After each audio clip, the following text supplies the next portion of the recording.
नमस्कार दोस्तों, आप सभी का स्वागत है हमारे YouTube चैनल JPCM पर। My self Saini Verma from NIT Agartala. हम लोग एक कॉन्सेप्ट करने जा रहे हैं, components of vector B along and perpendicular to vector A. किसी भी वेक्टर बी का हम लोग कंपोनेंट निकालना चाहते हैं किसी वेक्टर के along और उस वेक्टर के परपेंडिकुलर डायरेक्शन में, और इसमें हम लोग डॉट प्रोडक्ट का जो है यूज करेंगे। जो दो वेक्टर्स का डॉट प्रोडक्ट हम लोग डिफाइन किए हैं वो A dot B equal to क्या होता है, mod A mod B cos theta, where theta is the angle between vector A and vector B.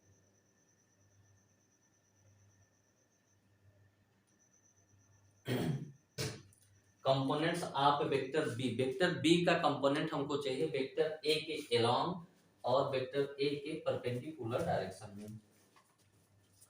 तो हम लोग मानते हैं कि ये हमारा वेक्टर बी है और ये हमारा वेक्टर ए है।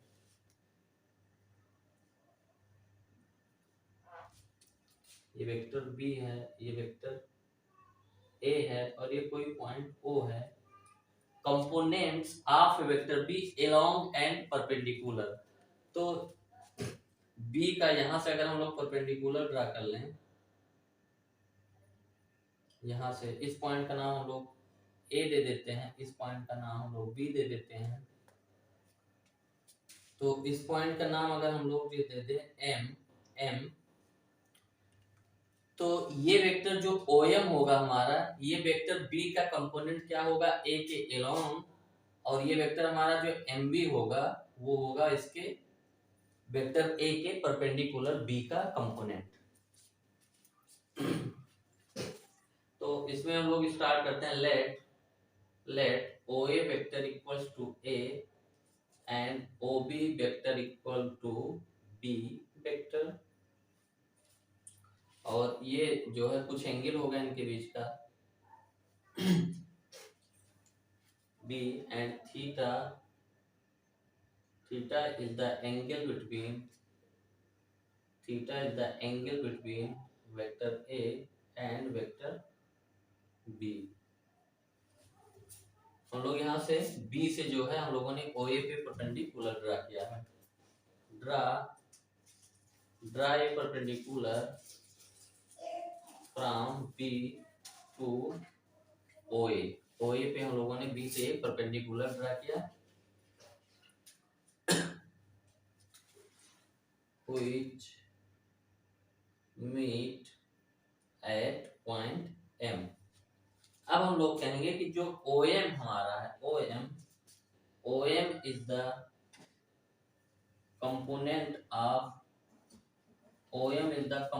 Of vector B along vector A। Vector A के along जो कंपोनेंट है, वेक्टर A के along कंपोनेंट हमारा वेक्टर B का क्या है, ये OM वेक्टर, और जो MB वेक्टर हमारा होगा, MB वेक्टर हमारा है is the component of the vector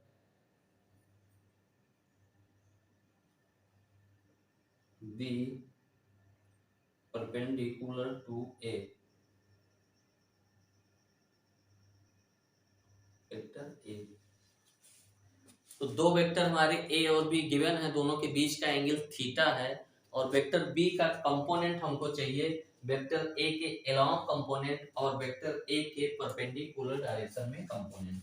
तो हमारा ये जो कंपोनेंट हो गया, ये हमारा वेक्टर B का कंपोनेंट है, वेक्टर A के अलोंग है, और ये हमारा जो कंपोनेंट है, ये वेक्टर B का कंपोनेंट हमारा वेक्टर A के परपेंडिकुलर डायरेक्शन में कंपोनेंट है।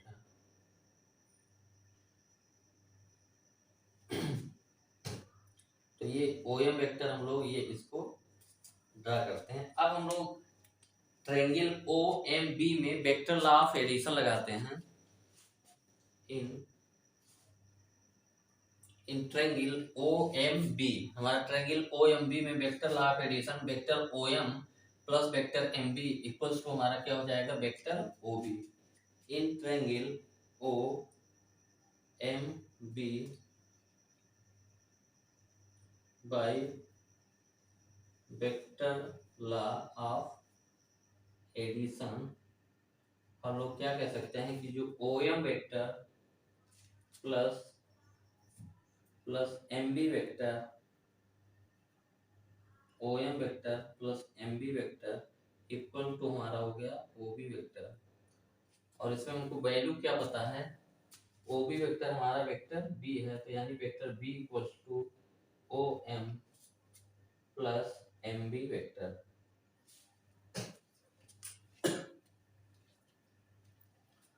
ओ एम प्लस एम बी। अब हम लोग जानते हैं कि triangle O M B right angle triangle है in right angle triangle O M B. अगर हम लोग इसमें cos थीटा की वैल्यू निकालें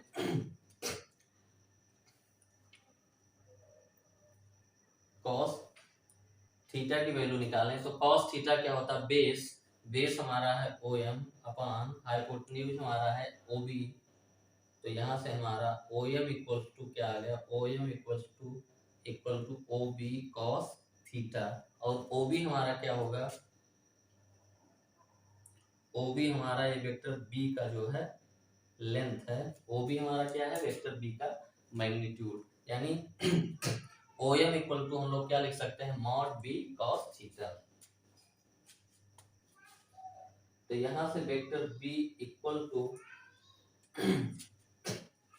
ओ एम इक्वल टू हो गया हमारा mod B cos theta plus M B vector.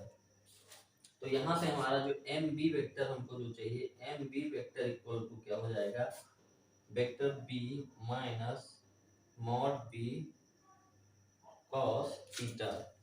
और cos थीटा हम लोग जानते हैं क्या होता है, a डॉट बी बराबर cos थीटा यहाँ से होगा a dot B upon mod B. क्योंकि दो वेक्टर a और b का डॉट प्रोडक्ट होता है a dot B equals to mod a mod B cos theta. तो cos थीटा इक्वल टू क्या हो जाएगा, a dot B upon mod a mod B. इसमें वैल्यू हम लोग यहाँ पे पुट करेंगे तो हमारा जो एम बी वेक्टर हो जाएगा, M B vector equal to vector B minus mod B और cos थीटा की value a dot B upon mod B खत्म हो गया। यहाँ से हम लोगों का जो एम बी वेक्टर आ गया, एम बी वेक्टर ये vector B minus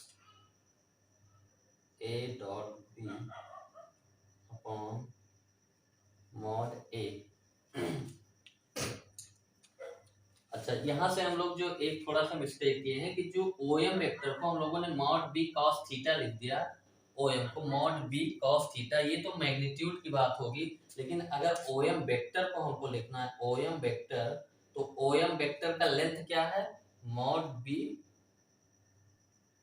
cos theta है, ये तो लेंथ हो गया। और ये क्या है, किसके, वेक्टर ए के एलोंग है, तो हम लोग क्या लिख सकते हैं इसको, ए कैप। तो ए कैप यहाँ पे हम लोग लिखेंगे तब ये वेक्टर होगा, नहीं तो ये स्केलर हो जाएगा। तो हम लोग स्केलर में हमको ओ एम वेक्टर लिखना है, ओ एम का लेंथ यहाँ से हमारा आया है ओ बी कॉस थीटा यानी मॉड बी कॉस थीटा। तो यहाँ पे हम लोग ए कैप लिखेंगे, यानी ये वेक्टर जो है ओ एम हमारा ए वेक्टर की डायरेक्शन में है। तो OM के लेंथ को हम लोग a कैप जो है यानी unit vector along the direction of vector a से मल्टीप्लाई करेंगे। तो यहाँ पे a कैप हमारा ऑलरेडी रहेगा mod b minus a cap. तो यहाँ पे हमारा a कैप है, तो इसको ऐसे भी याद रखें, लेकिन इसको थोड़ा सा और चेंज कर ले हम लोग, तो जो हमारा जो हो जाएगा M B vector equal to A cap. हमारा किसी वेक्टर का जो कैप होता है यूनिट वेक्टर, वो होता है उस वेक्टर अपान उस वेक्टर का जो है मैग्नीट्यूड। तो ये हमारा हो जाएगा b minus A dot B upon, हम लोग ए कैप की जगह पे क्या लिख लेंगे, ये हमारा जो है ए कैप वेक्टर, किसी ए कैप वेक्टर क्या हो जाएगा, vector A upon mod of vector ए। क्योंकि किसी भी वेक्टर के अलावा यूनिट वेक्टर निकालना हो तो आप उस वेक्टर में उसके वेक्टर के मैग्नीट्यूड से डिवाइड कर दीजिए। तो ए कैप की जगह हम लोग क्या लिखेंगे, vector A upon mod A. तो मॉड ए नीचे है, एक ऑलरेडी, तो ये मॉड ए का होल स्क्वायर हो जाएगा और इनटू हमारा ये क्या हो जाएगा वेक्टर ए। तो ये टर्म हम लोग जो है याद रखेंगे और इसको समझ भी लेंगे। ये हमारा क्या है, परपेंडिकुलर कंपोनेंट है वेक्टर बी का वेक्टर ए के along. B vector minus A dot B upon mod A का whole square into vector A, ये हमारा क्या है, इसको आप लिख लीजिए। यहाँ पे हम लोग लिख लेते हैं, यहाँ पे हमारा यानी component of vector B along perpendicular component of vector b perpendicular to vector a, ये हमारा जो यहाँ पे आया equal to vector B minus A dot B upon mod A का whole square into vector A. और यहाँ पे हम लोग ने इसको एम बी वेक्टर से जो है रिप्रेजेंट किया है, तो इसको भी लिख सकते हैं। ये हमारा क्या हो गया, किसी भी वेक्टर बी का वेक्टर ए के परपेंडिकुलर डायरेक्शन में कंपोनेंट, ये होता है vector B minus A dot B. ये हमारा जो है रिजल्ट हो गया। अब हम लोग अलोंग कंपोनेंट निकाल लेते हैं। अलोंग कंपोनेंट एकदम इजी है।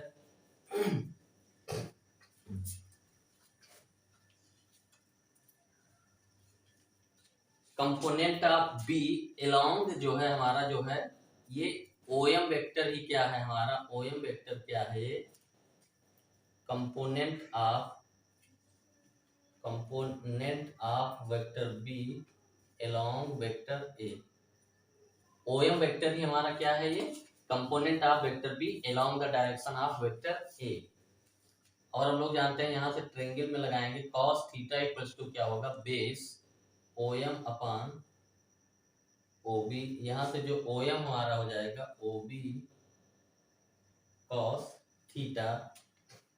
तो जो ओएम वेक्टर हमारा हो जाएगा, ओएम वेक्टर और ओबी बराबर हमारा क्या है, मॉड बी cos थीटा, क्योंकि ओबी का लेंथ क्या होगा वेक्टर बी का मॉड ओबी cos थीटा। और ओएम वेक्टर को हमको लिखना है, तो ओएम वेक्टर हमारा वेक्टर ए के अलोंग है, तो ए के अलोंग जो यूनिट वेक्टर होगा यानी ए कैप से हम मल्टीप्लाई कर दें तो ये हमारा वेक्टर हो जाएगा। और OM vector equals to mod B, हम लोग cos थीटा जानते हैं कि A dot B upon mod B होता है ए कैप। तो इसको और थोड़ा सा सुधार के लिख लें तो ये हमारा हो जाएगा बी खत्म हो गया, A dot B upon mod A, और ए कैप की जगह हम लिख लेते हैं vector A upon mod A. तो हमारा जो ओएम वेक्टर हो गया, फार्मूला जो हमारा आ गया, A dot B upon mod A का whole square into vector A. ये हमारा हो गया फार्मूला, जो कंपोनेंट हमारा है जो along the direction of vector A. तो यहीं पे साइड में हम लोग लिख लेते हैं कंपोनेंट जो है component of vector B along vector A, और इसको हमने ओएम से रिप्रेजेंट किया, तो ओएम वेक्टर इक्वल टू क्या हो जाता है, A dot B upon mod A का whole square into vector A. तो इस चीज का हम लोग यूज करेंगे किसी भी वेक्टर के अलोंग या उसके परपेंडिकुलर कंपोनेंट अगर हमको निकालना है, तो ये फार्मूला हमारा जो है काम का है। इसको हम लोगों ने समझ भी लिया, एकदम सिंपल है। तो इसको हम लोग जो है रिवाइज कर लेते हैं एक मिनट में, कि component of vector B along and perpendicular to vector A. किसी भी वेक्टर बी का हमको कंपोनेंट चाहिए वेक्टर ए के अलोंग और वेक्टर ए के परपेंडिकुलर डायरेक्शन में। तो हमारा दो वेक्टर ए और बी है, ये वेक्टर बी है, ये वेक्टर ए है। तो जो बी का कंपोनेंट हमारा जो इसके अलोंग होगा, तो हम लोग यहाँ से एक परपेंडिकुलर ड्रा करें, ये एम पॉइंट पे मिलता है। तो ये जो वेक्टर ओएम होगा हमारा या बी के बी वेक्टर का वेक्टर ए के अलोंग कंपोनेंट है, और यहाँ से जो परपेंडिकुलर ड्रा किए एम बी वेक्टर हमारा क्या है, इस वेक्टर बी का वेक्टर ए के परपेंडिकुलर कंपोनेंट है। तो ओ बी वेक्टर हमारा वेक्टर बी है और ओ ए वेक्टर हमारा वेक्टर ए है, तो इसमें triangle law of vector addition लगाएंगे। तो O M vector plus M B vector equals to हमारा क्या आ गया, ओ बी वेक्टर, और ओ बी वेक्टर हमारा बी है तो बी इक्वल टू हमारा आ गया O M vector plus M B vector, और यहाँ से cos थीटा बराबर हम O M upon M B लगाएं तो ओ एम बराबर होगा ओ बी cos थीटा, यानी ये लेंथ हमारा क्या होगा, मॉड बी cos थीटा। यानी ओएम वेक्टर को लिखना है तो ओएम का जो लेंथ होगा वो मॉड बी cos थीटा होगा, और ये जो वेक्टर ओएम है वो वेक्टर ए के अलोंग है, तो इसको वेक्टर बनाने के लिए ए के अलोंग यूनिट वेक्टर से मल्टीप्लाई कर देंगे प्लस एम बी, और हमको एम बी वेक्टर चाहिए क्योंकि ये परपेंडिकुलर कंपोनेंट तो वो साइड उधर चला जाएगा, तो एम बी इक्वल टू ये, और cos थीटा क्या होगा, a dot B upon mod A mod B, तो cos थीटा की यहाँ पे वैल्यू रख लिए तो हमारा ये परपेंडिकुलर कंपोनेंट आ गया। और जो अलोंग वाला कंपोनेंट है ये तो एकदम सिंपल है, ओएम ही हमारा अलोंग कंपोनेंट है, और cos थीटा बराबर ये ओएम अपॉन एमबी से ओएम बराबर ओबी cos थीटा। तो ओएम को वेक्टर के रूप में लिखेंगे हम लोग, तो ओएम बराबर क्या होगा, O B cos theta into A cap, यानी B mod B cos theta into A cap, और cos थीटा की value a dot B upon mod A mod B, और ये ए कैप बी भी खत्म हो गया, यहाँ से O M equal to a dot B upon mod A, और ए कैप या किसी भी वेक्टर का जो ए कैप होता है किसी भी वेक्टर के अलावा यूनिट वेक्टर, उस वेक्टर में उसके मॉड से डिवाइड कर देते हैं, तो ये हमारा ओएम इक्वल टू आ गया a डॉट बी अपॉन, ये कटा नहीं है आप इसको ऐसे मत समझिएगा, OM equal to a dot B upon mod a का whole square into vector a।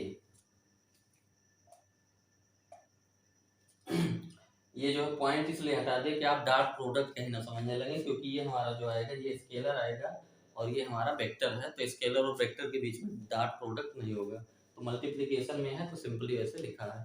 तो ये हम लोगों ने क्या देख लिया कि किसी भी वेक्टर का जो है, किसी वेक्टर के अलोंग कंपोनेंट और किसी वेक्टर का किसी वेक्टर के परपेंडिकुलर डायरेक्शन में कंपोनेंट का ये हमारा फार्मूला और अंडरस्टैंडिंग हम लोगों ने देख लिया। अगर कहीं पे जरूरत पड़ेगी तो हम लोग अंडरस्टैंडिंग का भी यूज कर सकते हैं, फार्मूले का भी यूज कर सकते हैं, दोनों कर सकते हैं, इसमें हम लोग इतना ही रखते हैं।